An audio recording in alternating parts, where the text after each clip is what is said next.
اس کے بعد جو نیکسٹ ہے وہ نظریہ مادرسری ہے، ایک نظریہ تھا۔ یہ جو پدرسری اور مدرسری نظریات ہیں یہ دونوں بنیادی طور پر اکٹھے پروان چڑھے ہیں۔ میٹرارکل تھیری تھی یہ، اس میں تسلیم کیا گیا تھا کہ جو رشتہ داری تھی اصل میں وہ ریاست کی بنیاد تھی، لوگ خونی رشتوں کی بنیاد پر آپس میں اکٹھے تھے، قبیلے کا سربراہ جو تھا وہ ریاست کا حکمران تھا۔ یہ مدرسری اور پدرسری دونوں نظریات والے اس بات پر یقین رکھتے ہیں، لیکن میٹرارکل تھیری والے یہ کہتے ہیں کہ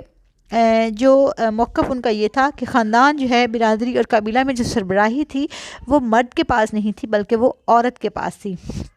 مرد کا اس حوالے سے کوئی کردار نہیں تھا۔ اور نظریہ مدرسری کے جو حامی ہیں انہوں نے کچھ نکات بیان کیے، ان پر زور دیا، جن کے مطابق نکاح اور خاندان کا تصور جو ہے وہ بہت بعد میں پیدا ہوا، پہلے ہزاروں سال پہلے لوگ مل جل کر رہتے تھے، معاشرہ تھا، اس میں نکاح کا کوئی کانسیپٹ نہیں تھا، عورت جو ہے وہ بیک وقت کئی مردوں کے ساتھ اس کا انٹریکشن ہوتا تھا، اس لیے اس بات کا تعین ناممکن تھا کہ کس کا باپ کون سا ہے۔ اس وقت اولاد جو ہے وہ مرد کے نام سے نہیں بلکہ عورت کے نام سے جانی جاتی تھی۔ یوں معاشرہ موجود تھا اور وہ ماں کے گرد گھومتا تھا، گروہ موجود تھے، مشترکہ طور پر وہ رہ رہے تھے، ایک مرد اور ایک عورت اکٹھے رہنے سے کئی خاندان وجود میں آئے اور سب کی سربراہ جو تھی وہ عورت ہوتی تھی۔ اس کے بعد نظریہ قوت ہے۔ اس نظریے کے حامیوں کا خیال تھا کہ ریاست قوت اور جبر کے نتیجے میں وجود میں آئی ہے، یعنی کہ عوام کے گروہ آپس میں لڑتے رہے، ان میں سے جو طاقتور تھا اس نے کمزوروں پر فتح حاصل کر لی، اس کا سردار جو ہے وہ حکمران بن گیا اور مخصوص علاقے پر قابض ہو کر اس نے اپنے اقتدار اعلیٰ کو تسلیم کروا لیا۔ اقتدار اعلیٰ کیا ہے؟ ظاہر ہے اقتدار اعلیٰ سے مراد وہ طاقت ہے جو سب سے بالا تر ہوتی ہے، جو طاقتور تھا وہ کمزور پر غالب آ گیا۔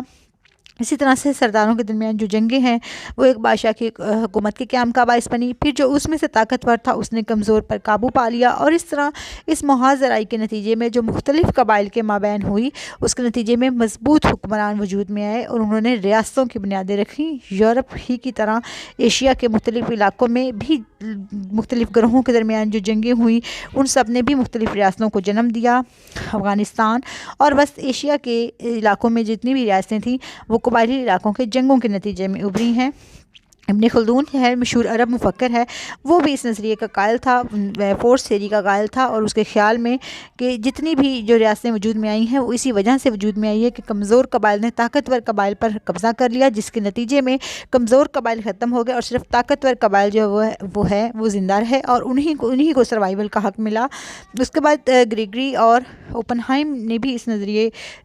کو پسند کیا ہے، اور وہ کہتے ہیں کہ جبر و قوت جو ہے اس نے یقیناً عوام کو ایک جگہ پہ اکٹھا کرنے اور ریاست کی شکل میں ڈھالنے میں بہت اہم کردار ادا کیا ہے۔ لیکن ہم یہ کہہ سکتے ہیں کہ یہ ایک ایلیمنٹ تو ہو سکتا ہے، لیکن صرف اس بنیاد پر ہم یہ نہیں کہہ سکتے کہ ریاست وجود میں آئی ہے، یعنی کہ قوت ایک ایلیمنٹ تو ضرور ہے، پاور جو ہے وہ ایک بنیاد تو ضرور ہو سکتی ہے ریاست کی، لیکن صرف سول اس نظریے پر کاربند رہنا، نظریہ قوت پر کاربند رہنا کہ فورس کے نتیجے میں ہی ریاست وجود میں آئی ہے اور اس میں کسی اور ایلیمنٹ نے، مثال کے طور پر خونی رشتوں نے یا اس کے بعد کسی اور نظریے نے یا ڈیوائن رائٹ تھیوری ہے یا کسی معاہدے نے کوئی کردار ادا نہیں کیا، اس بات کو نہیں مانا جا سکتا، کیونکہ ریاست کی جو ابتدا ہے اس میں مختلف چیزیں جو ہیں انہوں نے اپنا کردار ادا کیا ہے، اور یہ مختلف چیزیں مل کر جو ہیں وہ ریاست کی ابتدا کا ذریعہ بنی ہے۔ ان میں سے کوئی بھی ایک چیز جو ہے وہ کم امپورٹنٹ نہیں ہے، بلکہ سارے کے سارے ایلیمنٹس امپورٹنٹ ہیں، سارے کے سارے نظریات اہم ہیں کہ جن کی وجہ سے موجودہ دور کی جو ایک ریاست ہے وہ ہمارے سامنے موجود ہے۔ اس کے بعد نظریہ پیدرسری ہے، پیٹرارکل تھیوری ہے۔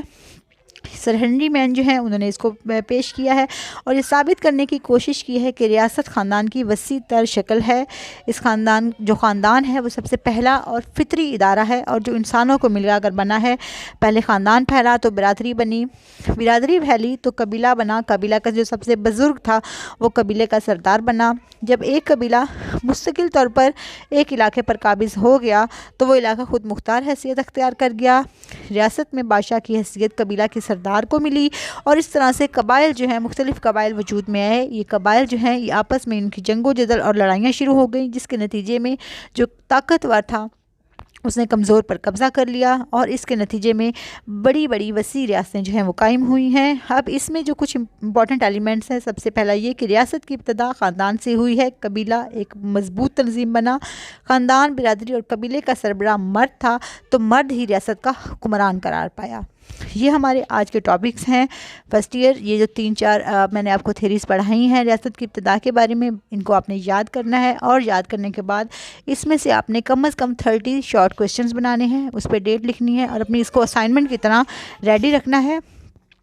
اور اس کے بعد ان کو یاد کرنا ہے. ایز اے لانگ کویشچن بھی آپ سے یہ پیپر میں کویشچن آ سکتا ہے کہ ریاست کی ابتدا کے بارے میں جو نظریات ہیں ان پر نوٹ لکھیں، یا یہ بھی آ سکتا ہے کہ درسری نظریہ سے کیا مراد ہے، پھر درسری نظریہ سے کیا مراد ہے، نظریہ قوت سے کیا مراد ہے. یہ آپ کو شارٹ کویشچن کی فارم میں بھی آ سکتے ہیں. تو آپ نے ان کا آنسر کم از کم 4 لائنوں کا لکھنا ہے. اس حساب سے آپ نے اس کی پریپریشن کرنی ہے کہ اگر شارٹ کویشچن آ جائے پھر بھی، اگر in case M C Qs میں آپ کو آ جاتا ہے پھر بھی، اور ان کیس اگر آپ کو لانگ کویشچن آ جاتا ہے کہ ریاست کی ابتدا کے بارے میں جو نظریات ہیں ان کے بارے میں لکھے، تو یہ سارا کچھ آپ کو کلیئر ہونا چاہیے. اس کو آپ کو اچھے طریقے سے پریپیئر کرنا چاہیے اور یہ آپ کو یاد ہونا چاہیے. شکریہ.